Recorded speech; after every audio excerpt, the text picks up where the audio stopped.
Welcome back to another episode of Burn Your Manual.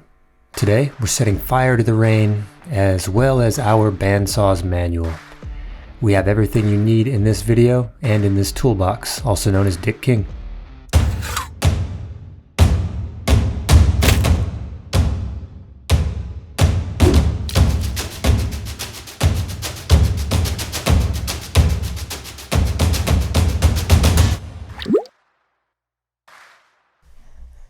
So let's take a look at this thing.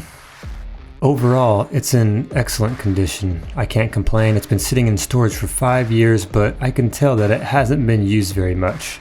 There's a little bit of sticking in the bearings. This quick release was set on tension for 5 years, so the tires are probably going to need to be replaced. I noticed that there is a 6-inch riser block on this. It comes with a mobile base. It has a built-in air blower. Right there is the piston that powers it. Looks to be working. The belts look like they're in pretty good shape. I don't see any cracking. Slides are getting a little stuck. Some of the action on the mechanics could be greased up. Here's something wrong. New light bulb. Well, that's it for this video. Just kidding. Let's get started with removing this bed and getting the rust off of it. It's going to be the same process as the video we did on the planer. If you want to check that out, I'll put a link here.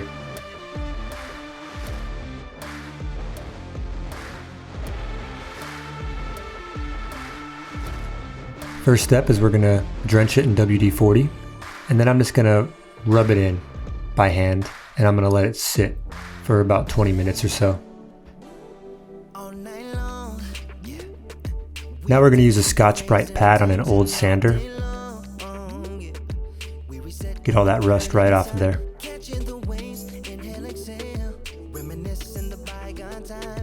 After just a few minutes of work, this thing's pretty good. Now I have these little sanding blocks that I use, coarse, medium, and fine. And after I'm done with those, I wax it. This is just a paste wax that I found at Home Depot, and it seems to be working fine for us.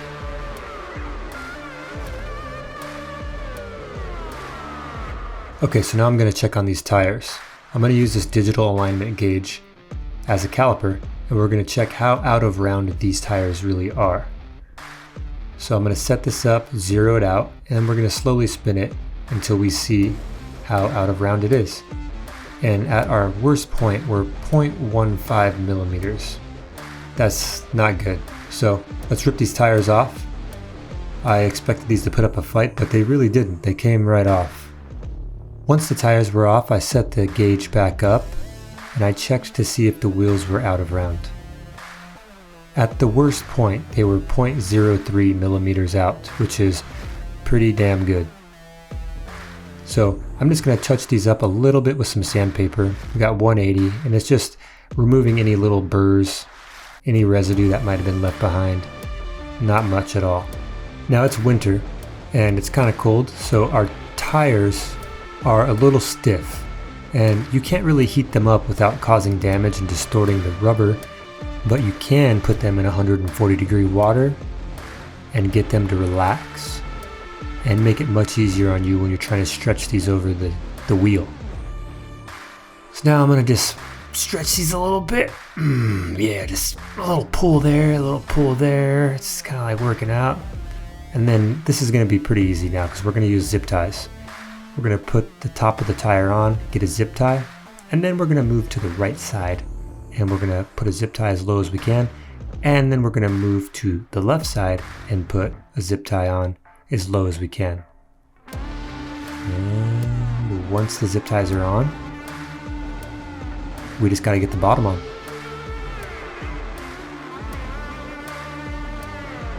Alright, so now I'm running a steel rod in between the tire and the rim, I'll call it.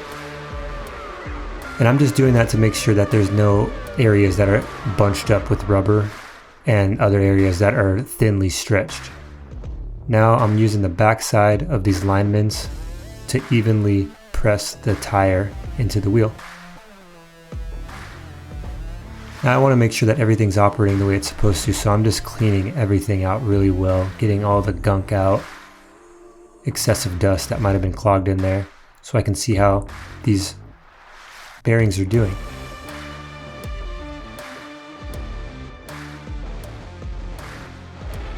All of them felt pretty good with the exceptions of these ones here on the right. They're pretty good, but they're sticking a little, so we're going to pull them off and we're going to replace them.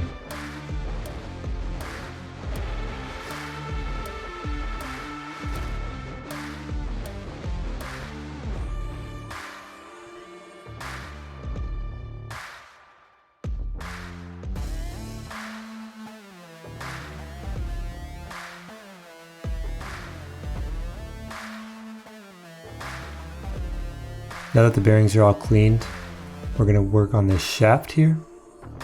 Now this thing was like really binding up, so we're going to put a little SAE 30 on that and get that moving up and down. There's not really much more you can do than this. If you put grease on there, it's just going to constantly be gunked with sawdust. So SAE 30 here as well on these rocker arms. Make sure they're not binding up, make sure it's easy to put the table at an angle if you'd like. Now this bed is just tightened by 2 bolts.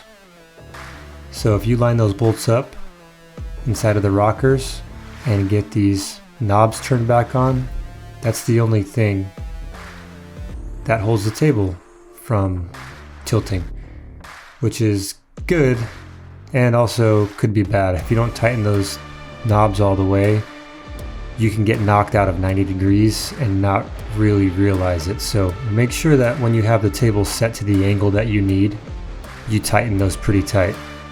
Now we're going to put a blade on here. Now this is a secondary bandsaw for us. We have a big Davison Wells that we use for doing all of our resawing. So this one's going to be used more for curved cuts, smaller stuff. So we're going with a 3/8 blade, and we might even drop down to a 1/4 inch blade. Now this bandsaw has the 6-inch riser block, so it's using a 105-inch bandsaw blade. The 6-inch riser block gives you 12 inches of clearance between the bed and the guide. Without the riser block, you only have 6 inches of clearance. We like to center our blade on the tire. Some people set it all the way forward, and I think there are even some people who set it back. But I've had the most luck with putting it right in the middle. Now we're going to set the blade to full tension, which is right there. And then I'm going to back all of the bearings, all 6 bearings, off of the blade so that it can run free while we dial it in. I don't want anything interfering with the blade while we're trying to get the tension correct. Now I'm going to blip this with the power just a little bit, make sure nothing bad's going to happen. It would be much safer to do this with the covers closed, but I didn't really think about it. So close your covers before you try this, but I'm just letting it go for a little bit longer duration, standing back, keeping my distance in case it does come off so I don't get hurt. I'm making sure nothing weird's happening. And once I see that it's staying and tracking right in the center, I know I don't need to make any adjustments to the alignment. So I'm good. I'm going to turn this thing all the way on, and I'm going to set my tension. What I'm looking for here is to get as much of that wobble out. I won't be able to get all of it out for a few reasons. One being, this is a stock off-the-shelf blade and the weld isn't the greatest, so it's gonna always have a little bit of wobble in it. Secondly, this isn't the most expensive bandsaw out there. It can only take so much tension before it just stops tensioning. So with the bearings all backed off, I'm gonna tighten this until that wobble starts to flatten out. And if I go too far, I'll back it off a little. The goal is, with no bearings, get out as much of that wobble as you can while the blade stays tracking right on center of my tires. That's about as good as I can get it. The ultimate test is to put a nickel on the back of the cast iron table, and if it doesn't fall over, you did a pretty damn good job. Now that we have the blade tensioned properly, I'm going to set the bearings to where they need to be. I'm using a business card here just to use it as a gauge for reference, but really you just want to get the bearings as close to your blade as possible without it touching. You don't want these bearings just spinning when you're not running a piece through. The goal of the bearings is to keep the blade from wandering off of your line and to keep it from pushing back off of the tire. So we don't want the blade just riding on the bearings. We want the bearings there kind of as a safety net. I also set my bearings so that they are just behind the teeth of the blade. Once that's done, I'm going to level out the tables. Use a trustworthy square and set the base table at a 90 degree from the blade. Get it as perfect as you can and then set 0 for your angle gauge. Once that's set at 0, you know that every time you put it there, you're going to be at an exact 90. And from there, you can level out your extension wing to be level with that base table. Use a nice straight edge to make sure that it's just completely flat and take your time getting it just right. Now we have to adjust this little foot here. When you slide your fence left to right, you don't want the fence to be dragging on the cast iron. So this little foot lifts the fence off the tiniest amount. That way when you slide left to right, the foot is sliding on the angle iron instead of the fence sliding on the cast iron. Well, that's all I have for you on this one. I hope it demystified some things and really showed you how easy it is to get a bandsaw set up. One thing I'd like to leave you with is always make sure you detension the blade when you're not using it. There's a rest position on these bandsaws and it's there for a reason. Oh, look at that. Send me your pictures of your nickel not falling over.